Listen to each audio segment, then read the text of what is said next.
मला वाटतं छत्रपतींच्या पुतळ्याच्या आडून जे काही दुर्दैवी आणि किळसवाणं राजकारण महाविकास आघाडी करते ते थांबलं पाहिजे। महाराष्ट्रातील जनतेला अशा प्रकारे छत्रपतींच्या पुतळ्याचं राजकारण करणं त्या ठिकाणी आवडत नाही आणि आपणच मागणी केली होती की झालेल्या प्रकाराबद्दल दिलगिरी व्यक्त करावी। खरं म्हणजे मुख्यमंत्री दोन्ही उपमुख्यमंत्र्यांनी चुकी कुणाचीही असो, छत्रपती आमचा आराध्य दैवत आहे आणि त्यासाठी एकदा काय 100दा नतमस्तक व्हावं लागलं तरी होऊ, अशा प्रकारची कुठलाही अहंभाव न ठेवता मुख्यमंत्री उपमुख्यमंत्र्यांनी भूमिका घेतली। इतकंच नाही तर दस्तूर खुद या देशाचे पंतप्रधान नरेंद्र मोदी साहेबांनी छत्रपती शिवाजी महाराज आमचा आराध्य दैवत आहे आणि त्यांच्या चरणी मी नतमस्तक होतो, जाहीर माफी मागतो। मला वाटतं अशा प्रकारची भूमिका आल्यानंतर झालेल्या गोष्टी संदर्भात भूमिका घेतल्यानंतर मला वाटतं जे काय राजकारण करण्याचा प्रयत्न महाविकास आघाडी करते त्याला चांगली चपराक बसले। त्याच्यामुळे आता कितीही त्यांनी वराती मागून घोडे नाचवले, जनता त्यांच्या नौटंकीपणाला त्या ठिकाणी थारा देणार नाही असा माझा पूर्ण विश्वास आहे।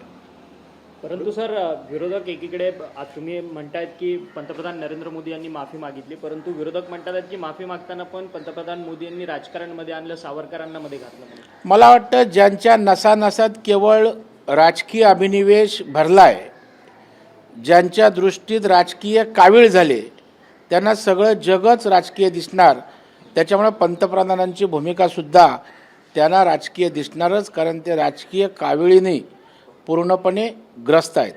विरोधक म्हणतात की आत्ता बदलापूरची घटना झाली, त्याचसोबत छत्रपती शिवाजी महाराजांच्या पुतळ्याची दुर्घटना झाली, या सगळ्यामधले जे आरोपी आहेत ते आता फरार झालेले आहेत। गृहमंत्रालय कुठेतरी कुचकामी आहे त्यांचं काम करण्याच्या संदर्भात। विरोधक गृहमंत्र्यांना टार्गेट करतात। त्यांचं टार्गेटच गृहमंत्री देवेंद्र फडणवीस साहेब सगळ्या येणाऱ्या प्रसंगांमध्ये दुर्घटनांमध्ये आहे आणि सर्वस्वी त्यांना व्हिलन बनवण्याचा केविलवाणा आणि दुर्दैवी प्रयत्न आहे। परंतु महाराष्ट्रातील जनतेचा देवेंद्रजींवर विश्वास आहे। 100% बदलापूरचे असो, छत्रपतींच्या पुतळ्याच्या मागे असो, जे जे त्या ठिकाणी आरोपी आणि दोषी आहेत त्यांच्या मुसक्या बांधून आवळून काही दिवस गेले तरी लवकरात लवकर त्या ठिकाणी त्यांना आणलं जाईल। सरकार कुठल्याही प्रकारचं त्यांना पाठीशी घालणार नाही, हे या ठिकाणी मी अत्यंत विश्वासानं सांगतो। असं म्हणतायत की राज्य सरकार आहे ते महाराष्ट्रातील जनता आहे ते राज्य सरकारला वैतागलेली आहे आणि 2024 पासून देवेंद्र फडणवीस आल्यापासून राज्य अधोगतीला गेलेलं आहे। या ठिकाणी आपण देवेंद्र फडणवीस साहेब मुख्यमंत्री असताना आणि एकनाथरावजी शिंदे साहेब मुख्यमंत्री असताना या सगळ्या वर्षाचा आपण विकासाचा लेखाजोगा काढा, तेव्हा राज्याला प्रगतीकडे नेण्याचा प्रयत्न झाला आहे की राज्य अधोगतीकडे गेलं आहे, याचा हिशोब मांडण्याची पृथ्वीराज बाबा माझं आव्हान आहे। आपण एका व्यासपीठावर या, आपण चर्चा करू। आपल्याकडून तरी केवळ राजकारणासाठी अशा प्रकारचं भंपकपणा नौटंकी राजकारण अभिप्रेत नाही। 2.5 वर्षाच्या उद्धव ठाकरेंच्या कालावधीमध्ये महाराष्ट्र त्या ठिकाणी रसातळाला घालवलात।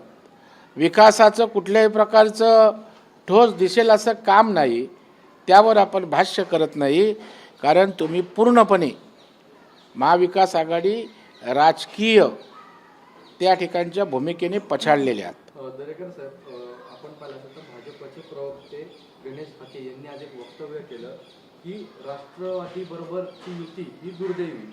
तर आपण तानाजी सावंत यांची वक्तव्य पाहिली, आता भाजपमधून पण अशी वक्तव्य यायला लागली, तर ह्याच्यामुळे महायुतीला कुठेतरी तडा जातोय असं नाही वाटत? नाही, अशा प्रकारच्या वक्तव्याने अजिबात तडा जाणार नाही। परंतु जे काही पक्षाच्या वतीनं अधिकृतपणे बोलतात त्यांनी याचं भान ठेवलं पाहिजे. जेव्हा पक्ष महायुतीची भूमिका घेतो त्यावेळेला महायुतीमध्ये विसंवाद होईल अशा प्रकारची विपरीत भूमिका कोणी घेता कामा नये, त्याची काळजी घेण्याची आवश्यकता आहे. मला वाटतं आमच्या पक्षाचे असो किंवा इतर पक्षाचे महायुतीमध्ये वितुष्ट येईल अशा प्रकारची वक्तव्य करू नयेत अशी त्यांच्याकडून अपेक्षा आहे. परंतु तानाजी प्रमुख सावंत मंत्री नेत्यांकडनं आहेत. प्रमुख नेत्यांकडनं सातत्यानं महायुतीमध्ये अशा प्रवक्त्यांना आळा घालण्याच्या संदर्भात सूचना केल्या जातात, परंतु सातत्याने तरी देखील ही विधानं होतात. महायुतीमध्ये आलबेल आहे का मग? 100% महायुतीमध्ये योग्य समन्वय आहे, परंतु काही वाचाळवीर असतात. काही लोक त्या ठिकाणी पब्लिसिटी स्टंट करतात, काही लोकांना त्या ठिकाणी याचा काय दुष्परिणाम होईल याचं भान नसतं. अशा वेगवेगळ्या कारणांनी वक्तव्य येतात, परंतु पक्ष त्यांना योग्य ती समज वारंवार देत असतो. पुन्हा एकदा पक्षाच्या माध्यमातून लाईन महायुतीची काय असावी याच्या नीतीचं सूचना त्या ठिकाणी दिल्या जातील. पण जरी आपण पाहिलं असेल तर आता राष्ट्रवादी हा आपला एक घटक पक्ष आहे, पण अशी वक्तव्य होत आहेत म्हणजे काहीतरी नेमकं ह्याच्या मागे आहे असं नाही वाटत? नाही, हे बघा, ज्या वेळेला 3 पक्षाची महाविकास आघाडी होते किंवा महायुती होते, स्वाभाविकपणे कार्यकर्त्यांमध्ये थोडं चलबिचल होतं. कारण त्या ठिकाणी येणारी उमेदवारी, त्या ठिकाणी त्या पक्षाचं काम करत असलेलं नेतृत्व, त्याच्यामागे असणारे कार्यकर्ते यांच्या भावना त्या ठिकाणी थोड्याशा संमिश्र असतातच आणि त्यातनं आलेली ती प्रतिक्रिया भूमिका असते. याचा अर्थ त्या ठिकाणी महायुतीत काय होईल असं मानायचं काहीच कारण नाही. पण ह्याच सगळ्याचा संग्राम जो लोकसभेला पाहायला मिळाला आणि त्याच्यामुळे याचा फटका देखील आहे तो महायुतीला पडला. त्यामुळे पुन्हा एकदा विधानसभेला ह्याच भांडणाचा फटका पडेल. नाही, निश्चितपणे अशा प्रकारची गोष्ट होऊ नये याची दक्षता महायुती घेते. आणखी त्या ठिकाणी नीटपणे याकरता आचारसंहिता घालून महायुती अभेद्य आहे हे चित्र पुन्हा एकदा एकोप्याचं, समन्वयाचं निश्चितच राज्यातल्या मायबाप जनता जनार्दनासमोर जाईल. तुमच्या सरकारमध्ये पाहिलं असेल तर एका बाजूला भाजपमध्ये इनकमिंग होते, पण दुसऱ्या बाजूला आपण पाहिलं तर आउट गोईंग देखील एक सुरुवात झाली आहे. म्हणजे हर्षवर्धन पाटील हे देखील तुतारी घेण्याच्या वाटेवर आहेत. काल त्यांनी सभा घेतली आणि त्यात कार्यकर्त्यांची हीच अपेक्षा असं त्यांचं एक वक्तव्य आहे. एक गोष्ट आपल्याला मान्य करावी लागेल की जिथे महायुती असते तिथे 3 पक्ष असतात, महाविकास आघाडी असते तिथे 3 पक्ष असतात, आणि ज्या वेळेला एकापेक्षा अनेक पक्ष जेव्हा दावेदार असतात त्या पक्षाचे नेते, आणि जर एका पक्षाला जर जागा गेली तर 2 नेते जे असतात त्यांचा स्वाभाविकपणे राजकीय भवितव्याचा प्रश्न निर्माण होतो. काही लोक त्या ठिकाणी पक्षाशी एकनिष्ठ राहून वाटचाल करतात, काही लोकांची थांबायची तयारी नसते. त्यांना निवडणुका लढवणं हाच अंतिम त्या ठिकाणी गोल असतो आणि ते मग असा गोल असतो ते राहत नाहीत. म्हणजे महाविकास आघाडी ती आहे आणि महायुतीत आहे. तानाजी सावंत यांनी भाजप आणि शिवसेनेच्या जागांमध्ये बऱ्याच ठिकाणी देखील अशाच पद्धतीचे वाद पाहायला मिळतात. आता रत्नागिरी सिंधुदुर्ग जर बघितले असेल तर तिकडे भाजपचा दावा आहे, अंधेरी असेल त्या ठिकाणी भाजपचा आहे, मागाठाणे तुमच्या तिकडे देखील आहे. अशा सगळ्या ज्या चर्चा आहेत त्यामुळे कुठेतरी भाजप आणि शिवसेनेमध्ये ह्या सगळ्यांच्या जागांमुळे तेढ निर्माण होईल. निश्चितपणे जागा मागायला हरकत नाही, परंतु ज्या वेळेला पक्ष महायुतीची जागा एखाद्या पक्षाला देईल त्यावेळेला महायुती म्हणून तो उमेदवार पाहिला जाईल. परंतु यामुळं महायुतीत विसंवाद होईल अशा प्रकारचं अजिबात मला वाटत नाही. किंबहुना तशा प्रकारची दक्षता आमचं महायुतीतील नेतृत्व निश्चितपणे घेत आहे. तानाजी सावंत त्याच्यामुळेच काही लोक आहेत ते सोडून जाताना देखील पाहायला मिळतं. त्यामुळेच भाजपला ही कळती थांबवतात नाही असं म्हणायचं का? कारण नाही, मी आपल्याला सांगितलं की ज्यांना निवडणुका लढवायच्याच आहेत त्यांना त्या ठिकाणी बाकीच्या गोष्टी महत्त्वाच्या वाटत नाहीत. जे पक्षाशी बांधिले आहेत, विचाराशी बांधिले आहेत, ज्यांना थांबायची तयारी आहे, संयम आहे, ते त्या ठिकाणी थांबू शकतात. पण ज्यांना निवडणुकाच लढवायच्या आहेत ते मग अशा प्रकारच्या गोष्टी मानत नाहीत. त्यातनं मग या गोष्टी पुढे येतात. पण असं होतं भाजपमध्ये की बाहेरच्या आलेल्यांना न्याय दिला जातोय, जे स्थानिक आहेत त्यांना न्याय दिला नाही जातो, ही वारंवार एक भूमिका आहे ती भाजपमध्ये पाहायला मिळते. कारण की ज्या पद्धतीने बाहेरचे बऱ्यापैकी आले, त्यांना पहिले आमदार बनवलं, खासदार केलं, पण जे मूळ भाजप आहेत त्यांना दिलं नाही, त्यामुळे ही एक आणखी एक गटात नाराजी आहे. असं काही मूळ आणि बाहेरचे असा काही वाद निर्माण करू नका. त्या ठिकाणी जे मूळ भाजपचे जे कार्यकर्ते डिवोटेड आहेत त्यांना न्याय देण्याचा प्राधान्यानं भारतीय जनता पार्टी प्रयत्न करत असते. अनेक उदाहरणं मी आपल्याला देऊ शकेन.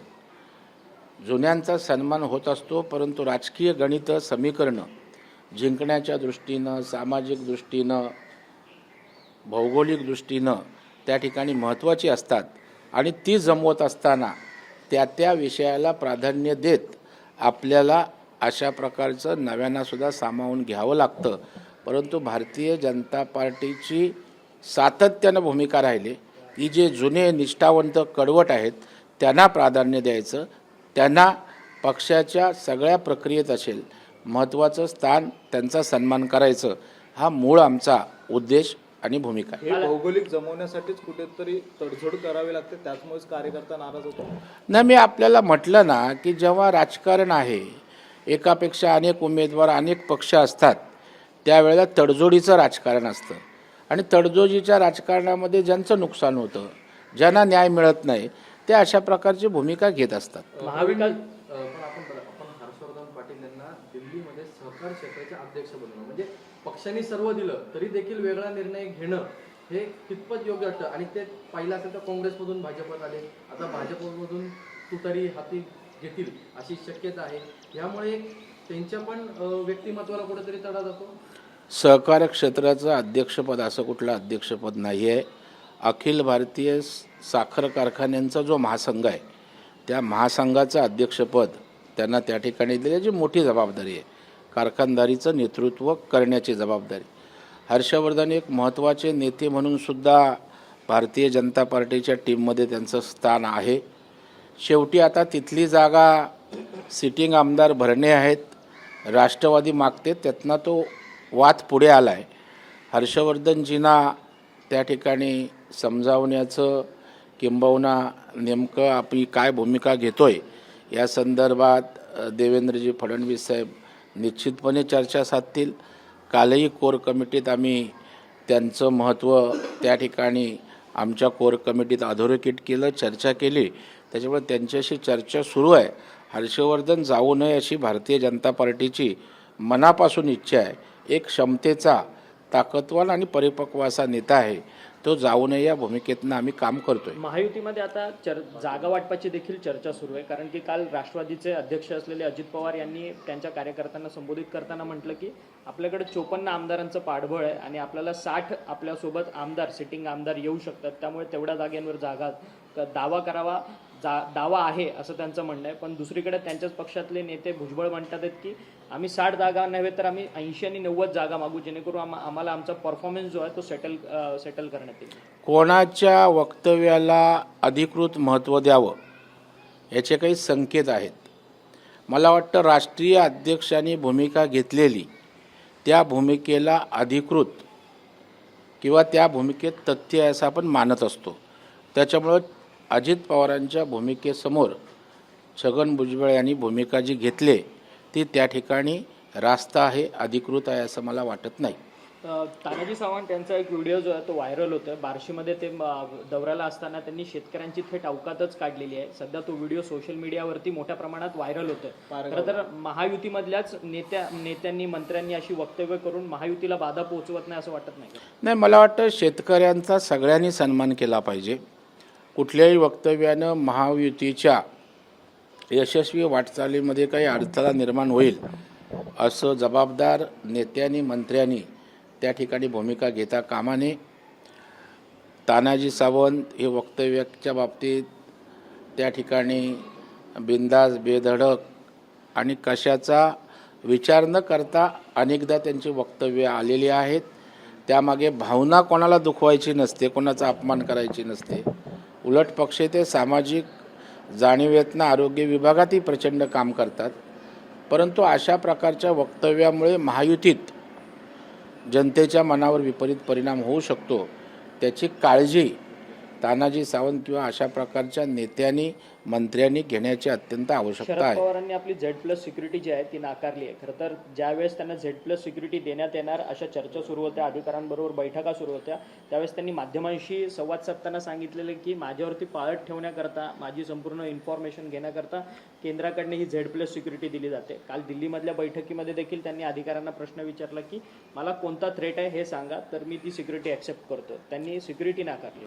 मला वाटतं सुरक्षा देत असताना सुरक्षा ही ते डिपार्टमेंट असणाऱ्या माहितीच्या आधारे सिक्युरिटी देत असतं.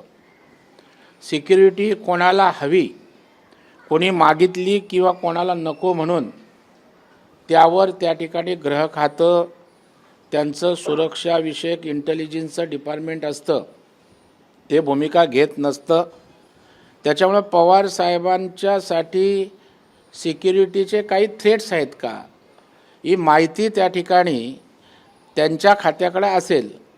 आता पवार साहेबांना घ्यायची नसेल या संदर्भात त्या ठिकाणी गृह खातं योग्य तो निर्णय घेईल, परंतु सिक्युरिटी कोणाच्या मागण्यावरून दिली जात नाही एवढं आपण समजून घेण्याची आवश्यकता आहे. एबीपी माझा, उघडा डोळे बघा नीट.